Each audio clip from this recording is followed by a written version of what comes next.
Dr. S.K. Mishra and his team have kindly agreed to take a CGR, and they will be speaking on a very important topic, which is the SCPGI experience with telehealth services during the time of COVID.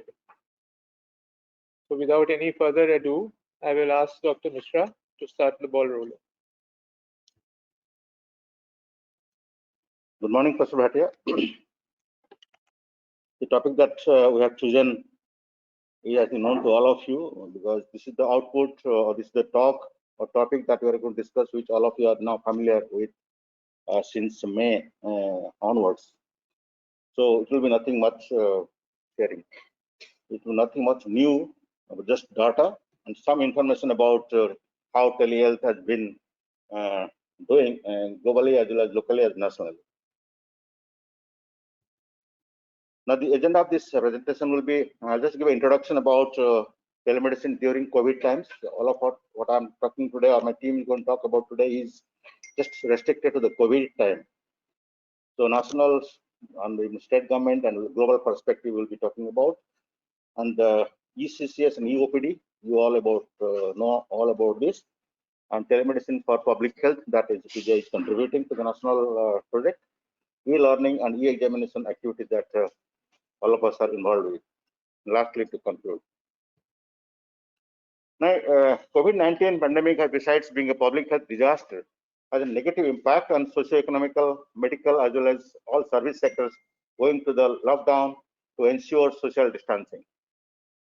All focus being directed to care COVID patients, quarantine of healthcare workers, sanitization, and many more public health-related issues, non-COVID medical issues, both acute as well as chronic care, has been severely affected.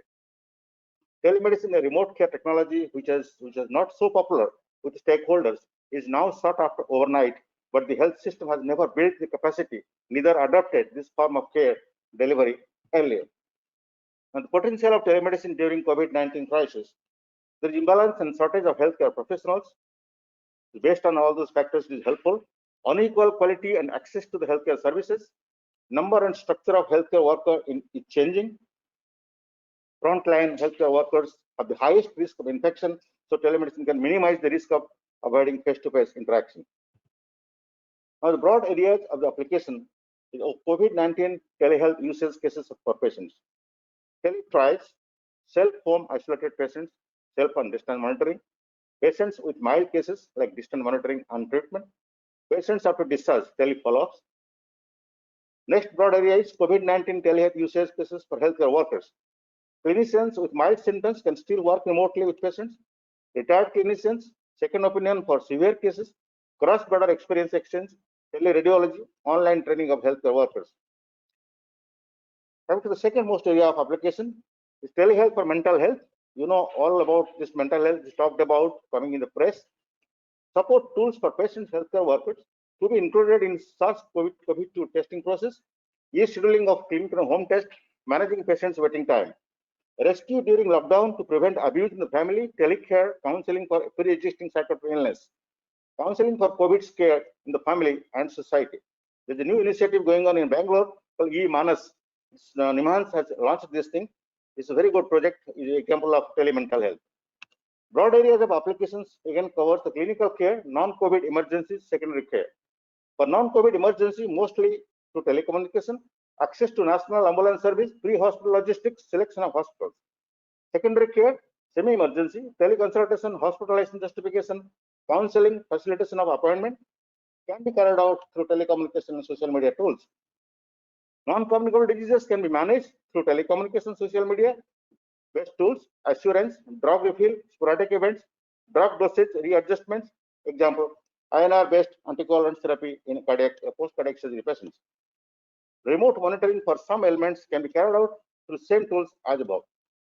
And the challenges that we have faced or are still existing are limited, no internet in many rural areas. That applies to even India also. Affordable and high quality broadband access. System scalability, capacity of human resources and systems are very, very critical. Integration of medical digital devices with telehealth solutions. secure exchange and storage of data in compliance with the standards, regulations, etc. There's one called General Data Protection Rules. The EU has developed for European Union exchanges. Similar kind of data protection also are coming up in India too. Posting health data regulation, information security requirements. In the global scenario, let's see what's happening. Facilitation of telehealth adoption through legislation, thus removing the regulatory and financial barriers. We have in the USA in March 27, 2020, there is a Coronavirus Aid Relief Economic Security Act, CARES Act. The CARES Act signals strong support for telehealth and recognition from Congress that expanding access to virtual care is critical to defeating COVID-19, the American Telehealth Association statement. Relaxation on HIPAA compliance, insurance coverage for services by Medicare and Medicaid, trans-state border services. Number of teleconsultations have increased many-fold post-COVID. European Union and Nordic countries also has relaxed regulations governing trans-border services. What is happening in national scenario? You must have heard about the announcement of Honorable Prime Minister of India. He says that the telemedicine is one of the pillars for the healthcare today and tomorrow. So several statements are coming up.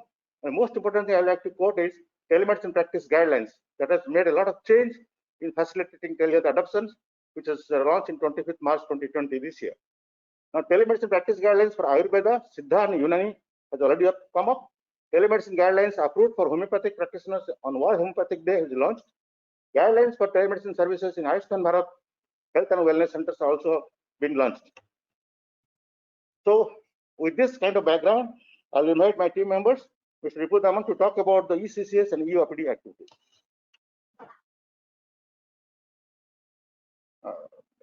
Good morning, everybody. So here in SGPGI, we started ECCS services on 1st May 2020 by publishing a few WhatsApp number, landline number, and virtual video conferencing system along with email and fax number. And initially, it was started with 4 specialists from the medical, surgical, intensive care, and preclinical department on the 2nd floor of the School of Telemedicine and Biomedical Informatics. And these consist of 2 shifts of 6-hour duty in which calls were received from both patient and doctors. The EOPD has merged later on from 25th July onward to facilitate direct access from the clinical department and falling number of calls in ECCS.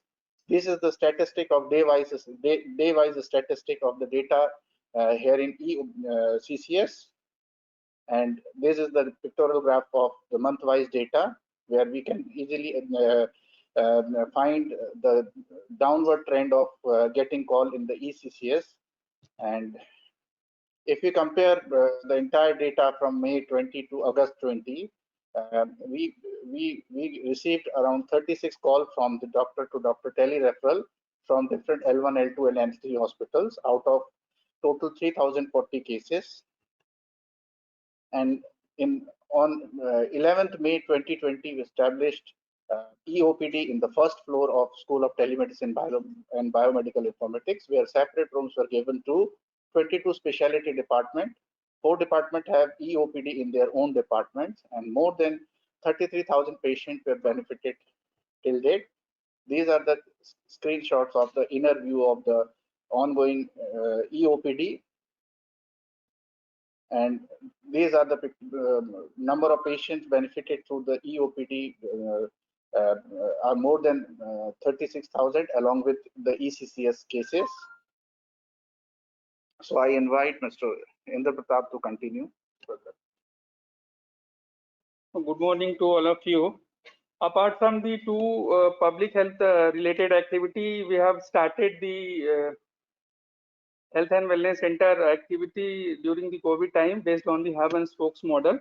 It is basically the under the Ayushman Bharat Yojana, where the 2 verticals have been created to undertake the aiming at the universal health coverage.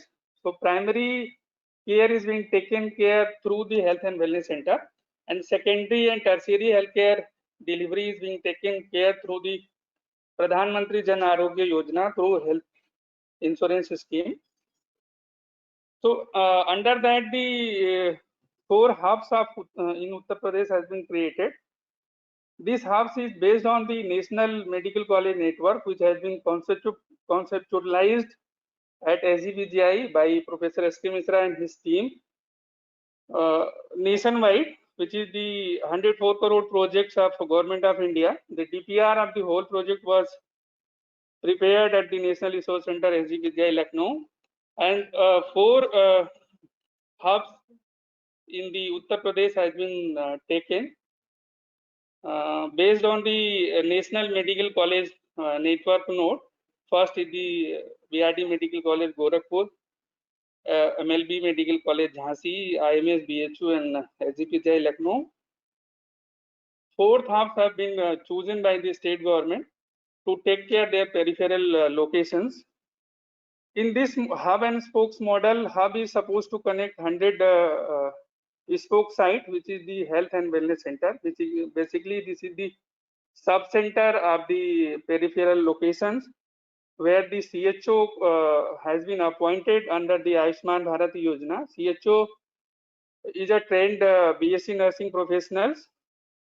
Under this project, they have undergone for the 6-month crash course based on the operational model of healthcare health and wellness centers. So NRC SGPGI has been given 104 spoke site covering the 6 district of Uttar Pradesh.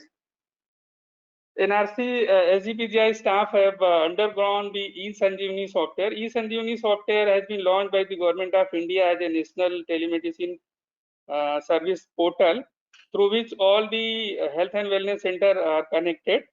So our staff have undergone the eSanjeevani training to become a trainer of the training for the eSanjeevani for the Uttar Pradesh.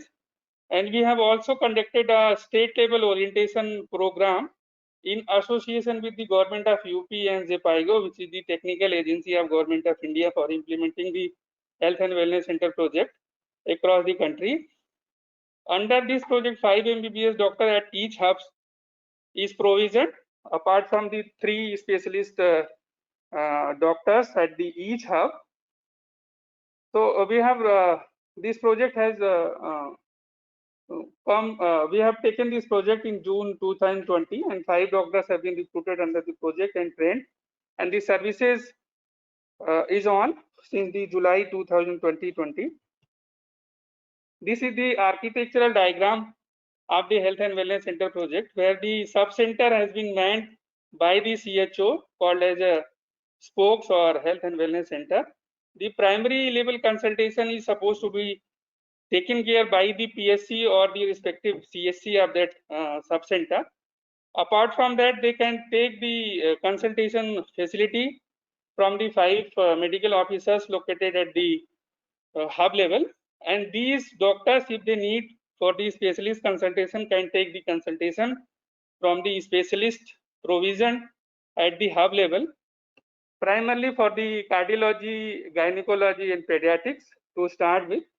Apart from these 5 hubs, telemedicine hub to cater the need of the Uttar Pradesh, 18 divisional level hospital also has been taken by the government to create as a hub to cater the need of the population of Uttar Pradesh. This is the diagram where the spokes and hub model is being created. So SGPGI Lucknow has been given 6 districts of the spokes, where the Lucknow, this is the diagram of the Google map diagram of the Lucknow spoke sites. Lucknow, Raebareli, Unnao, Hardoi, Sitapur, and Lakhimpur Kheri has been mapped with the SGPGI telemedicine hub for providing the consultation services. This is the telemedicine activities and HR infrastructure created at the level of hubs, telemedicine hubs. And this is the infrastructure which is created at the PSC and subcenter level, where the CHO has been manned by the UP government. Tablet with the camera and internet facility has been given to strengthen their healthcare delivery system to start with, and later on the services, more services as well as the infrastructure will be built up. So operation of public health services under the Ayushman Bharat Yojana at the SGPGI, 5 MBBS doctors sitting at the 3rd floor of the STBMI building. So this is the diagram, this is the pictures where they are sitting and providing the consultation on daily basis. Though this facility is available from 9 AM to 4 PM as per the schedule decided by the government of UP. Basically, the computer, microphone, headphone connected with the high speed has been provided to start with the facilitation. This is the 6 districts mapped with the SGPGI telemedicine hub. NRC SGPGI team conducted more than 6 training sessions to train the community health officer in batches so that they can get orientation and get on board for provide the consultation to the public. OPD at home started in the month of 2020 along with the Ayushman Bharat Health and Wellness Center project. Telecommunications, teleconsultation, both the program is being running using the common infrastructure of the Health and Wellness Center.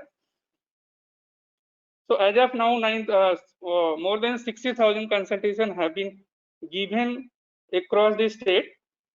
So this is the portal where the patient get registered and get the consultation from the doctors. It is basically doctors to patient to doctor consultation. And under the Health and Wellness Center, it is basically CHOs to doctor consultation.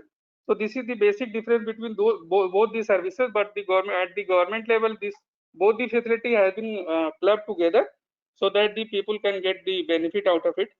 So this is the dashboard of the individual doctors where they get the call, and statistics are available there all the time. So this is the uses of public health services. So we launched this facility in month of July, where the 2600 consultation have been given by the medical officer of SGPGI telemedicine hub, and this trend has been gone up in the August of 2020. 9,591 consultation have been given by the medical officer of SGPGI telemedicine hub. As well as this is the statistical diagram of the Uttar Pradesh EOPD services, where in July, where this facility was launched, 40,000 consultation has been undertaken, and in the August it has gone on the up to the peak by creating the awareness through the digital media and social media, and 38,000 consultation have been done in the August of 2020. So this is the pictorial diagram pictures of the orientation program, where the 46,000 participants have undertaken the training program and orientation program based on the Health and Wellness Center. So now the SGPGI NRC SGPGI Lucknow has been identified as a state resource center for Health and Wellness Center to act as a mentor organization for the state. It has been decided in principle by the government of UP. This center also has been identified as a super hub for the state, where the 306 additional health and wellness center node of the aspirational district, that is the Fatehpur, is to be connected with the NRC, and 5 additional MBBS doctor is going to be added more at the NRC SGPGI Lucknow to cater the population, which has been added now, which is an online training program down the year will be conducted by the NRC team for the nodal officer at each node, CHOs, medical officer, ANM, and other healthcare workers. A webcast program for 23 hubs, which has been decided by the government on different themes and topics by the SGPGI in medical institutions twice in a month will be given under this project. So I would like to request Mr. Ripu Daman to go ahead with the e-learning and examination schedule. Thank you. So under tele-education and administrative services, we explored cloud-enabled NRC, NMC funded Zoom, GoToMeeting, GeoMeet, and Google Meet, different available platform, and different department like neurology, endocrine surgery, and gastroenterology, pathology, general medicine, transfusion medicine, and etc. We have frequently connected internal for their internal classes. And so far we have conducted more than 129 sessions, out of which more than 80 medical video lectures were recorded, edited, and uploaded in the YouTube channel, SGPGI YouTube channel. And this is the screenshot of the ongoing activity happened by taken by the General Hospital, and this is the ongoing tele-CVR sessions where more than 80 participants at the time usually connected in the GoToMeeting. And we also conducted e-learning classes for the College of Nursing and College of Biotechnology. And so far we have conducted more than 700 classes for both of them. And ultimately SGPGI medical video lecture or library is published, where archived and edited video were uploaded time to time, and more than 543 subscribers at the moment we have, and more than 500 videos are active available there. And out of 500, more than 540 plus COVID-19 related videos were uploaded from the SGPGI side, and it has the link for PGIMR Chandigarh, AIIMS New Delhi under the playlist section. And time to time we live stream our few of the program also, which was frequently available in this NRC and MCN channel. So we also gave technical assistance to the COVID-19 training program conducted for the healthcare worker, NHM staff, and virtual ICU around the clock through EcoZoom from the director office. And so far we more than 70 training sessions were successfully conducted. So since 25 August 2020, we have conducted different departmental PDCC and MCH program also in our first floor, second floor, and third floor. And more than 4 exams at a time we are conducting in parallel. And we have deputed dedicated telemedicine staff for the assistance, and a dedicated content developer for video rendering and video archival, so that we can later on submit it to the admission section or administration section. And during this entire procedures, we use our cloud hosted solutions. And so far, more than 11 days completed with more than 80 hours of recording and concluding. And these are the different department where for them we have successfully conducted our examination. And to summarize, these are the different activities we have done so far from March 2020 to August 2020, and more than 68 participants were benefited. So to conclude, I may request Professor S.K. Mishra to conclude. As you are following the trend happening in telemedicine and telehealth around the globe, the statement from WHO and policy statement says that strengthening the health system response to COVID-19 within the optimizing service delivery action, telemedicine should be one of the alternative models for clinical services and clinical decision support. The same thing has been echoed in the current National Digital Health Mission, where they have declared, the Prime Minister declared on the Independence Day speech that every individual should have electronic health record and health ID card, and the exchanges of information has to be secure. The telehealth can directly influence the curve of demand on health system worldwide, slowing the transmission and spreading incidents over a long time period. The COVID-19 pandemic is a challenging test for all solutions to prove how reliable and agile they are in the new circumstances. CDC is calling for healthcare facilities to adopt telemedicine to protect patients and staff. The digitally enabled health system is the future of care, can reduce the burden on the secondary care. Countries with mature telehealth system in place, example USA, Israel, France, UK, Nordic countries, and their cumulative experiences is helping them to respond to the current situation. Telemedicine has not traditionally been used in response to public health crisis, but that is changing with COVID-19. Sharing best practices and implemented solutions from around the globe is the need of the hour. So that completes the presentation from our side.